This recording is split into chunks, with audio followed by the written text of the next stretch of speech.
오늘 우리에게 주시는 하나님의 말씀은 신명기 11장 8절에서 17절입니다. 구역성경 279쪽입니다. 봉독하겠습니다. 그러므로 너희는 내가 오늘 너희에게 명하는 모든 명령을 지키라. 그리하면 너희가 강성할 것이요 너희가 건너가 차지할 땅에 들어가서 그것을 차지할 것이며 또 여호와께서 너희의 조상들에게 맹세하여 그들과 그들의 후손에게 주리라고 하신 땅 곧 젖과 꿀이 흐르는 땅에서 너희의 날이 장구하리라. 내가 들어가 차지하려 하는 땅은 내가 나온 애굽 땅과 같이 아니하니 거기에서는 너희가 파종한 후에 발로 물대기를 채소밭에 댐같이 하였거니와 너희가 건너가서 차지할 땅은 산과 골짜기가 있어서 하늘에서 내리는 비를 흡수하는 땅이요 내 하나님 여호와께서 돌보아 주시는 땅이라. 연초부터 연말까지 내 하나님 여호와의 눈이 항상 그 위에 있느니라. 내가 오늘 너희에게 명하는 내 명령을 너희가 만일 청종하고 너희의 하나님 여호와를 사랑하여 마음을 다하고 뜻을 다하여 섬기면 여호와께서 너희의 땅에 이른 비 늦은 비를 적당한 때에 내리시리니 너희가 곡식과 포도주와 기름을 얻을 것이요 또 가축을 위하여 들에 풀이 나게 하시리니 내가 먹고 배부를 것이라. 너희는 스스로 삼가라. 두렵건대 마음에 비옥하여 돌이켜 다른 신들을 섬기며 그것에게 절함으로 여호와께서 너희에게 진노하사 하늘을 닫아 비를 내리지 아니하여 땅이 소산을 내지 않게 하심으로 너희가 여호와께서 주신 아름다운 땅에서 속히 멸망할까 하노라. 아멘. 120세 가까운 고령의 할아버지 모세가 그의 마지막 사명을 감당하기 위해 그의 마지막 영혼의 불꽃을 태우며 이 모압 평지에 서 있습니다. 이스라엘 1세대들은 광야 40년간 유리방황하면서 그 광야에서 모두 죽고 말았습니다. 그리고 그 고령의 할아버지 모세 앞에는 어찌 보면 여러분들처럼 이스라엘의 이 세대들이 그 모세를 바라보며 서로 마주하고 있다는 것입니다. 앞으로 그들이 들어가야 되는 가나안 땅, 그곳은 어떤 곳인가? 모세를 통해 하나님은 이스라엘 백성 이 세대들에게 안내하고 있다는 것입니다. 실제로 가나안 땅에 들어간 사람은 여호수아와 갈렙 2명뿐입니다. 그런 의미에서 가나안 땅은 미지의 땅, 그래서 기대가 되고 설레이기도 하지만 가보지 않았기 때문에 오히려 이 세대들에게는 걱정과 근심, 불안이 앞설 수 있다는 것입니다. 그러하기에 세밀하신 목자가 되신 우리 하나님은 이 모세를 통해 가나안 땅이 어떠하다라고 하는 것을 안내해 주고 있다는 것입니다. 이 사랑하는 성도 여러분, 오늘 말씀을 통해 우리는 어떤 하나님을 만나야 될까요? 하나님께서 앞서 행하셔서 우리의 처소를 준비하시는 하나님, 그 처소를 향하여 선하게 한 걸음 한 걸음 인도하시는 하나님, 궁극적으로 우리의 처소를 젖과 꿀이 흐르는 곳으로 만들어주시는 하나님, 우리는 그 하나님을 기대하며 만나야 된다는 것입니다.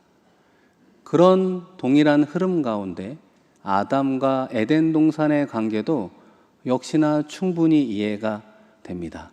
여러분, 창세기 2장 15절 앞부분에 보시면 여호와 하나님이 그 사람을 이끌어 에덴 동산에 두었다 말씀하고 있습니다.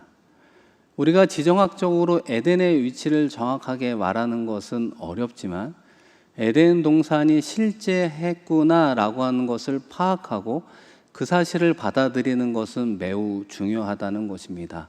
동일한 신앙의 원리를 따라 하나님께서는 에덴의 동산을 창설하시고 조성한 다음에 아담을 그곳에 인도하셨다는 거예요. 관리자로서 역할을 부여하고 하나님과 교제하게 했다는 것입니다. 이스라엘 백성들 이 세대들이 광야를 통과하면서 내린 그들의 총평은 어떠할까요? 신명기 1장 33절입니다. 같이 한번 화면을 보며 읽겠습니다. 시작. 그는 너희보다 먼저 그 길을 가시며 장막 칠 곳을 찾으시고 밤에는 불로 낮에는 구름으로 너희가 갈 길을 지시하신 자이시니라. 아멘. 하나님은 이스라엘 백성들 2세대들과 광야에서 40년을 어떻게 생활했다라고 총평합니까?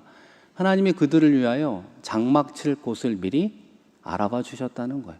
그리고 그들의 삶을 이끌어 주시는 삶이 반복하면서 40년 동안 그들이 승리하게 되었다는 것입니다. 이런 모든 말씀의 흐름을 통해 우리가 살아가고 있는 가정, 우리가 일하는 일터, 우리가 섬기는 남대문교회 공동체가 아무렇게나 자리 잡고 있는 것이 아니구나.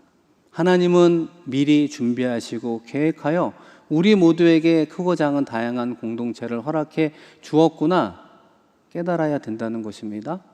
한 걸음 더 나아가 이런 절대 믿음이 우리 가운데 생긴다면 앞으로 살아가야 되는 미래는 여전히 미지의 땅이죠. 우리가 알 수 없는 곳이지만 하나님이 인도하시는 대로 따라가 보겠습니다.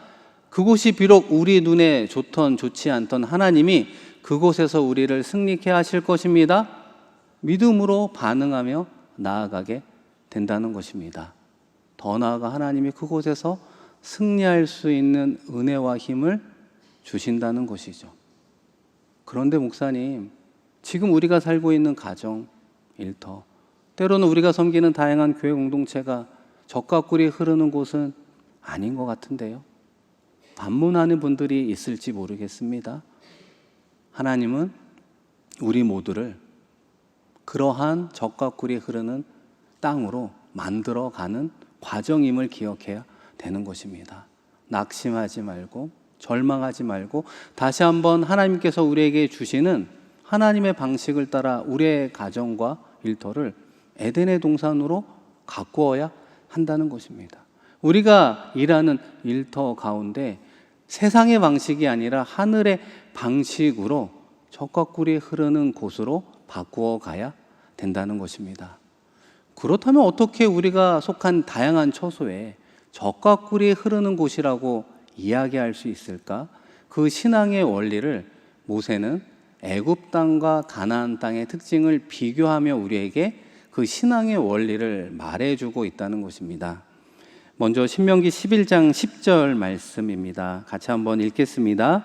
내가 들어가 차지하려 하는 땅은 내가 나온 애굽 땅과 같이 아니하니 거기에서는 너희가 파종한 후에 발로 물 대기를 채소밭에 댐과 같이 하였거니와. 아멘. 먼저 애굽 땅을 어떻게 소개하고 있습니까? 발로 물 대기를 채소밭에 되었다 이렇게 이야기하는 거예요. 그러니까 애굽 땅에는 나일강이 흐르고 나일강 중심으로 이집트 문명이 생길 정도로 기술과 고도의 기술과 문화, 다양한 문화들이 자리 잡은 곳 아니겠습니까? 그러다 보니까 가뭄에도 마르지 않는 나일강과 관계수로를 연결해서 채소밭에 물을 댈 수 있는 기술이 있었다는 거예요. 그걸 어떻게 표현합니까? 발로 펌프질을 하듯이 그렇게 하면 그 관계수로를 통해 채소밭에 언제나 물을 댈 수 있는 곳, 그곳이 너희들이 살았던 애굽 땅이야 말하고 있다는 것입니다. 그러나 너희들이 들어갈 미지의 땅 가나안은 어떤 특징이 있을까요? 이어지는 11절도 같이 한번 읽습니다. 시작. 너희가 건너가서 차지할 땅은 산과 골짜기가 있어서 하늘에서 내리는 비를 흡수하는 땅이요. 아멘. 이 산과 골짜기가 있다는 지형의 특징은 경사도가 있다는 것이죠. 비가 내리면 흐르게 되어서 평지에 물이 모이게 되는데 평지에는 어떤 특징이 있는가? 물을 흡수하는 토양이래요. 아마 모래와 같은 점성을 가진 땅이었나 봅니다. 그러다 보니까 물을 저장하기에는 참 어려운 땅이 가나안 땅이라고 하는 거예요. 그러니까 제때에 이른 비와 늦은 비가 내리지 않으면 농사 짓기가 어렵고 가축을 기르기가 참 불편한 곳이 가나안 땅이라고 하는 것입니다. 사랑하는 성도 여러분, 제가 여러분에게 어려운 질문 하나를 내보겠습니다. 여러분은 어떤 땅에서 살고 싶으십니까? 가뭄에도 물이 마르지 않는 애굽 땅에서 살고 싶습니까? 아니면 제때에 비가 내리지 않으면 살기 어려운 가나안 땅에 살고 싶으십니까? 여러분의 솔직한 표정 가운데 드러난 답은 애굽 땅 아닐까요?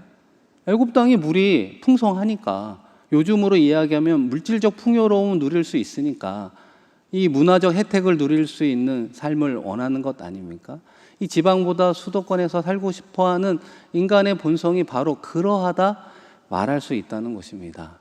그런데 여러분 잘 생각해 보시면 이 말씀을 준비하면서 우리 모두가 생각할 수 있는 대목이 하나 있는데요. 왜 하나님은 굳이 이스라엘 백성들이 그 당시 250만 명 됐거든요.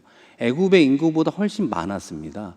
그 많은 사람들을 광야를 통과하게 하고 가나안 정복 전쟁을 하게 하고, 그러면서 그 가나안 땅, 제때에 비가 내리지 않으면 살기 어려운 땅을 왜 굳이 이스라엘 백성들에게 주시려고 했을까요?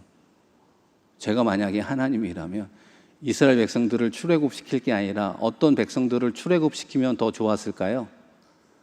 애굽 사람을 출애굽시키는 게 더 나은 거 아닙니까? 애굽 사람들아, 너희 오랫동안 살았잖아, 이제 나가. 그리고 가나안에 살아봐. 뭐 이렇게 할 수 있는 것 아닙니까? 그런데 오히려 하나님은 그렇게 하지 않으셨다는, 힘든 여정 끝에 가나안 땅을 살게 하신 하나님의 이유가 무엇이었을까요? 그 애굽 땅에는 없는 것이 하나 있습니다. 기술과 문화의 물질의 풍요로움 속에 살아가지만 그 애굽 땅에는 한 가지가 없어요. 여러분, 무엇이 하나 없을까요? 하나님이 없는 곳이, 하나님을 찾는 사람들이 없는 곳이, 하나님을 찾고 경외하지 않는 곳이기 때문이라는 거예요. 우리가 잘 기억하셔야 됩니다. 우리가 생각하는 하나님의 축복은 우리가 생각하는 방식과 많이 다르다는 거예요. 그래서 하나님은 모세를 통해 출애굽하는 과정 속에 10가지의 기적이 곧 그들에 대한 10가지 재앙과 심판 아니겠습니까? 그런데 그 첫 번째가 나일강을 피로 변하게 하는 사건이었습니다. 이제는 나일강을 통해서 식수로도 사용할 수 없고 농업용수로도 사용할 수 없고, 그전에는 나일강에는 많은 어류들이 있기 때문에 경제활동도 할 수 있었지만 피로 변한 이후에는 모든 어류들과 다 죽어버린 피비린내 나는 나일강으로 만들어 놓았다는 거예요. 생명의 냄새가 풍부했던 나일강이 하나님의 재앙으로 말미암아 피비린내 나는 죽음의 냄새로 가득한 나일강을 만드셨다는 것입니다. 나일강을 우상으로 여기며 살아갔던 그들을 하나님이 심판하고 있다는 것입니다. 사랑하는 성도 여러분, 가나안 땅은 어떻게 험한 험지 같은 그곳인데 젖과 꿀이 흐르는 땅이라고 재차 반복하며 그들을 인도하고 있습니까? 하나님께서 그들을 젖과 꿀이 흐르는 곳으로 바꾸는 신앙의 말씀, 약속이 하나 나오게 되는데요. 여러분, 12절 말씀입니다. 12절 말씀이 상당히 중요한데요. 우리 의미를 생각하며 같이 읽어보겠습니다. 시작.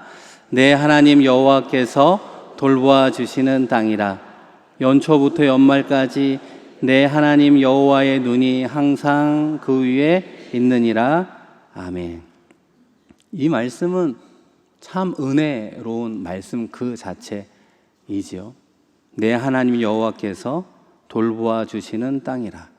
연초부터 연말까지 내 하나님 여호와의 눈이 항상 그 위에 있느니라. 가나안 땅은 그 자체가 광대하거나 광활하지도 않습니다.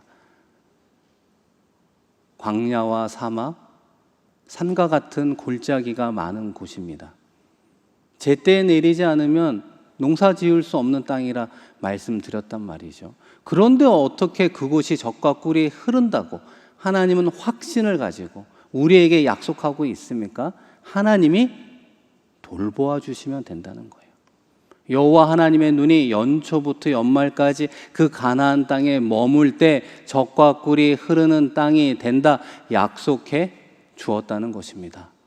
우리는 이 약속의 말씀을 가지고 우리의 가정과 일터와 교회 공동체를 향해 기도할 수 있는 것 아닙니까? 하나님, 우리의 가정을 향해, 우리의 일터를 향해 돌보아 주시옵소서. 하나님의 돌봄을 받는 우리의 가정 공동체가 되기를 원합니다. 하나님, 여호와 하나님의 눈이 연초부터 연말까지 시마다 우리의 사랑하는 자녀들 위해 임하게 하여 주시옵소서.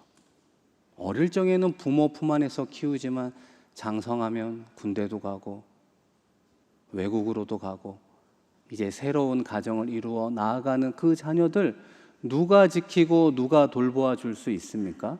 여호와 하나님 그분밖에 없구나 라고 하는 것을 깨달을 때 우리는 하늘을 들어 하나님을 바라본다는 거예요.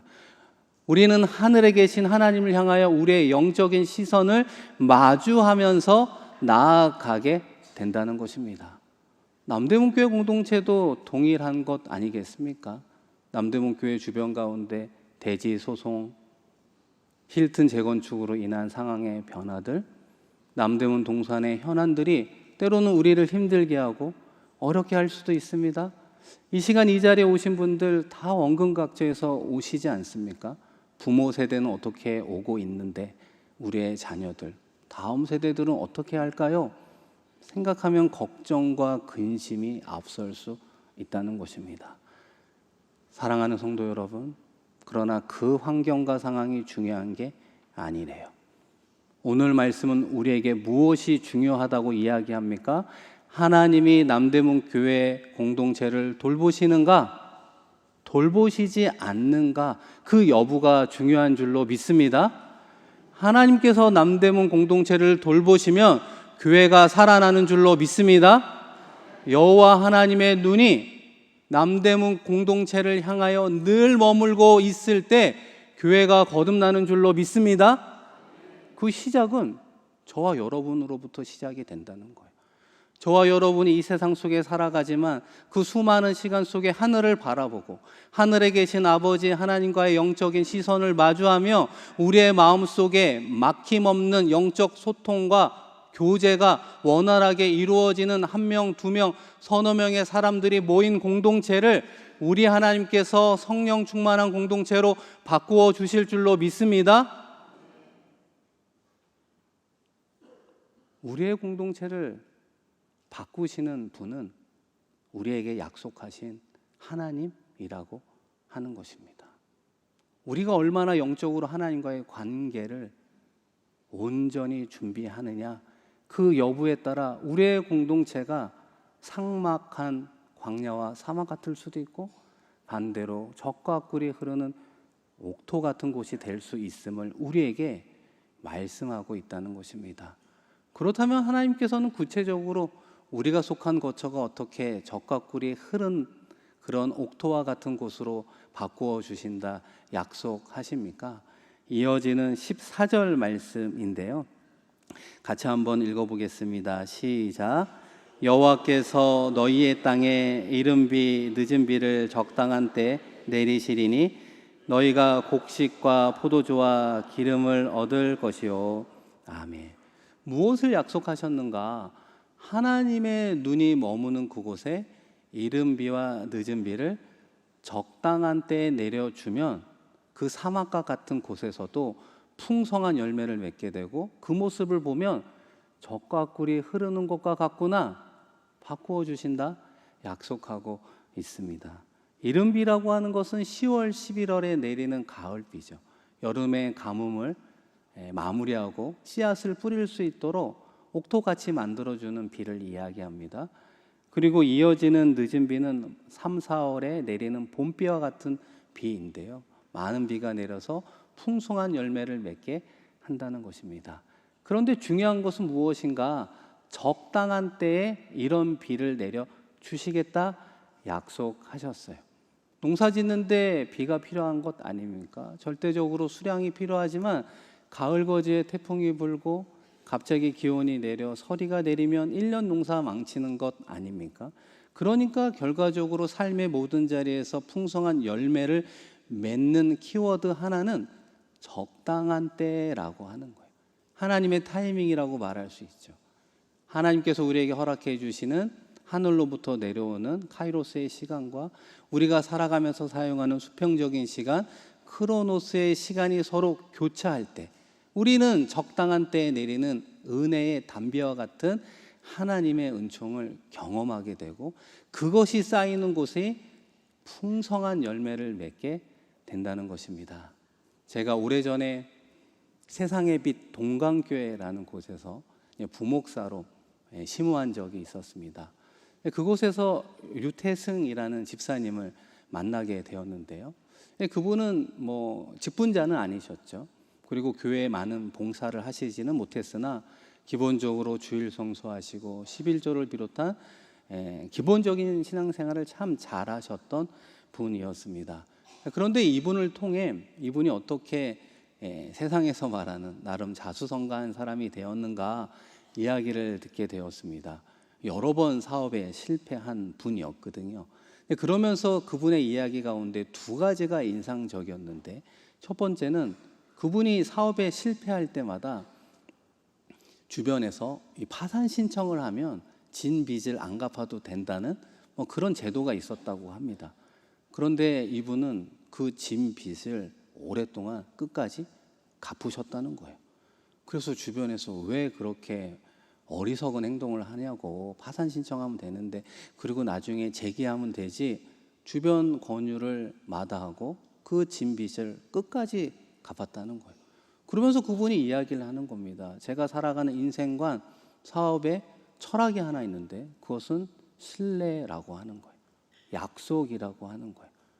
사람들과의 약속, 신뢰가 무너지면 나의 사업은 의미가 없습니다. 그래서 끝까지 빚을 갚게 되었는데 사업을 여러 번 실패하셨대요. 그러니까 그 빚을 갚는 시간도 더 오래 걸릴 수밖에 없는 그런 실패의 연속이었다고 합니다.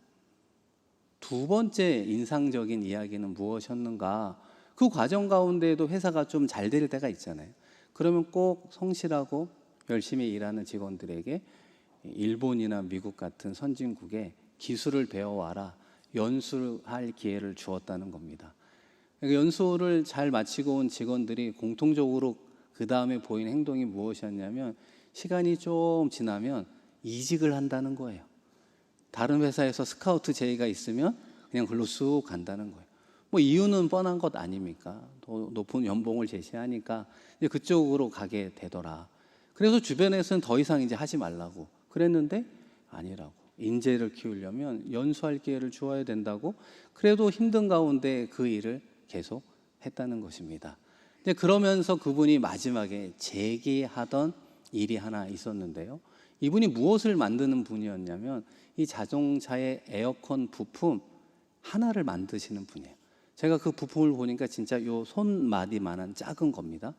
그런데 이거를 만들어서 판매해서 수백 명의 직원들을 둔 사장님이 되셨거든요. 아니 이거 팔아갖고 어떻게 이런 큰 회사를 이루었냐고 이야기하시니까 그분이 웃으면서 저에게, 윤 목사님, 요 조그마한 부품 하나를 팔지만 전 세계 자동차가 90%가 이 부품을 사용한다는 거예요. 어마어마한 자동차 수 안에 이 조그마한 부품이 들어가니까 이 큰 회사가 되었다는 거예요. 그러면서 일화 하나 이야기를 하는데, 이 특허를 내고 이제 자동차 회사와 계약을 하고 납품 일정을 맞춰서 이제 준비를 해야 되는데 문제 하나가 발생했다고 합니다. 대량으로 만들어내니까 다 불량품이 나왔대요. 납기일은 다가오는데 계약 조건을 못 맞추면 또 큰 어려움이 생기는 것 아닙니까? 그런데 바로 그때 누가 찾아오게 되었는가? 앞서 연수의 기회를 받았던 직원이 가끔 찾아왔대요. 형님 동생 하면서 친하게 지내는 그분이 찾아와서 이야기를 하다 보니까 이런 어려움이 있다고 이야기하니까 때마침 그 직원이 이런 대량 생산을 잘할 수 있도록 디자인, 설계하는 전문가였다고 합니다. 그래서 그분이 그 설계도를 보면서 단번에 하는 말씀이, 형님, 집사님, 제가 그동안 받은 은혜를 이번에 다 갚겠다고, 그래서 그 잘못된 설계도를 수정해서 온전한 설계도를 만들어줬다는 거예요. 그리고 나서 그 설계대로 제품을 만들어 보니까 불량품이 나오지 않았다는 거예요. 그 선한 계기가 돼서 지금의 회사가 되었노라 이야기를 하시더라고요. 이 사랑하는 성도 여러분, 제가 유 집사님의 간증을 접하면서 이 하나님의 타이밍은 정말 신묘막측하구나. 우리가 이런 하나님의 타이밍에 은혜 없이는 살아갈 수도 없고 심지어는 다양한 공동체에서 성공하기가 어렵겠구나 다시 한번 느끼게 되었다는 것입니다. 사랑하는 성도 여러분, 저와 여러분이 속한 다양한 삶의 영역, 다양한 공동체 가운데 한번 서 있다 생각해 보십시오.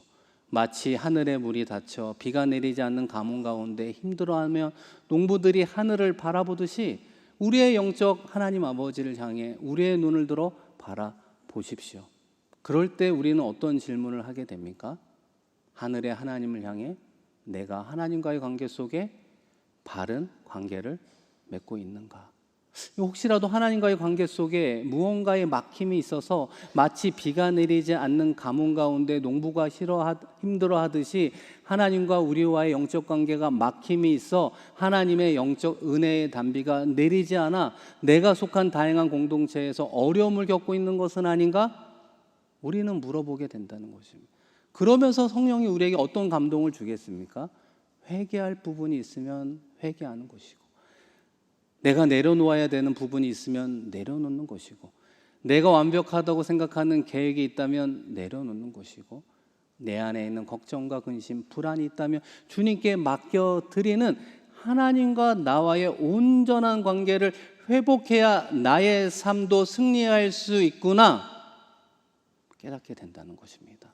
그럴 때 하나님과의 영적 호흡이 이루어지고, 그럴 때 하나님과 동행하게 되고, 그럴 때 하나님과 함께 살아가는 삶이 이런 삶이구나 깨닫게 되는 그 은혜의 한 줄기를 통해 우리 하나님이 예비하신 은혜의 이른비, 늦은 비의 장마 복된 비를 우리 가운데 부어주실 줄로 믿습니다.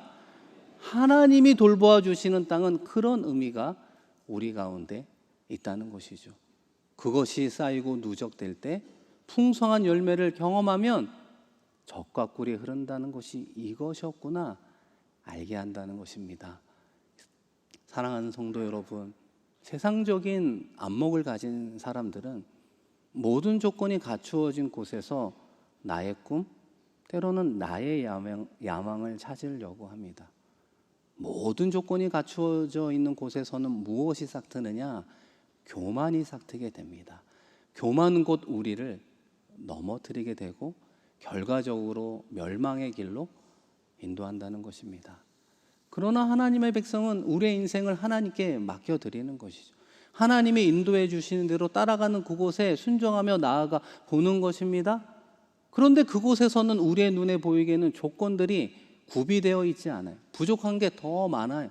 더 힘든 환경과 상황 가운데 하나님은 1차적으로 우리에게 무엇을 배우게 하십니까? 겸손을 배우게 한다는 것입니다. 겸손한 사람의 특징이 하늘의 하나님을 바라보며 붙잡고 의지하게 되는 것 아니겠습니까? 하나님과 나와의 은혜의 관계가 열릴 수 있도록, 그 은혜를 통하여 하나님의 은혜의 단비가 내릴 수 있기를 사모하며 나아가는 그곳에 우리 하나님께서 은혜의 단비를 허락하시어 젖과 꿀이 흐르는 땅으로 만들어 주실 줄로 믿습니다. 바라기는 우리 모두가 이 말씀, 이 약속에 대한 절대 믿음을 가지고 삶의 자리에서 순종함으로 나아가 하나님이 허락하시는 젖과 꿀이 흐르는 풍성한 열매를 경험하는 저와 여러분 되기를 주님의 이름으로 축원드립니다.